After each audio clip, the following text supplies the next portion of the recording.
মধ্যবঙ্গ নিউজের যে কোনো খবরের দ্রুত আপডেট পেতে ইউটিউবে সাবস্ক্রাইব করুন ইমার্জেন্সি টিভি লাইভ এবং সাবস্ক্রাইবের পর অবশ্যই বেল বাটনে একটি ক্লিক করুন। নাবালিকাকে ধর্ষণের অভিযোগে এক নাবালককে 7 বছরের কারাদণ্ডের নির্দেশ দিল কান্দি মহকুমা আদালতের অতিরিক্ত জেলা ও দায়রা জজ আদালতের বিচারপতি সন্দীপ কুমার মান্না। 2রা এপ্রিল কান্দি পার্কে কান্দি হোটেল পাড়ার বাসিন্দা নবম শ্রেণীর এক ছাত্রীকে নির্যাতনের ঘটনায় অভিযুক্ত ভরতপুর থানার পলিশা গ্রামের বাসিন্দা একাদশ শ্রেণীর ছাত্র। আশঙ্কাজনক অবস্থায় নির্যাতিতা ছাত্রীকে কান্দি মহকুমা হাসপাতালে ভর্তি করানো হয় চিকিৎসার জন্য। ঘটনার জেরে কান্দি থানায় অভিযোগ দায়ের করেন নির্যাতিতা ছাত্রীর মা।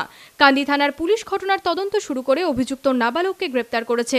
কান্দি আদালতের সরকারি আইনজীবী সুনীল চক্রবর্তী জানান, 5 জনের সাক্ষ্য গ্রহণের ভিত্তিতে মঙ্গলবার অভিযুক্তকে দোষী সাব্যস্ত করে 7 বছরের কারাদণ্ড নির্দেশ দেয় আদালত।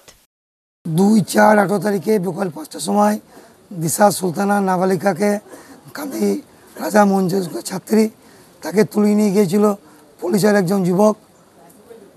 সে তুলে নিয়ে গিয়ে জেলখানার পাশে যে পার্ক আছে তার তলার মাঠে তার ইচ্ছের বিরুদ্ধে জোরপূর্বক ধর্ষণ করেছিল।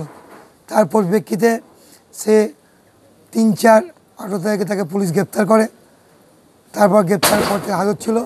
আজকে তার সাজা ঘোষণা করলো, তাকে 7 বছর কারাদণ্ড দিল এবং ভিজিকে পড়াশোনার জন্য 75,000 টাকা আমাদের সন্দীপ মান্না কোর্ট তাকে পড়াশোনার জন্য তাকে কম্পেনসেট করলেন।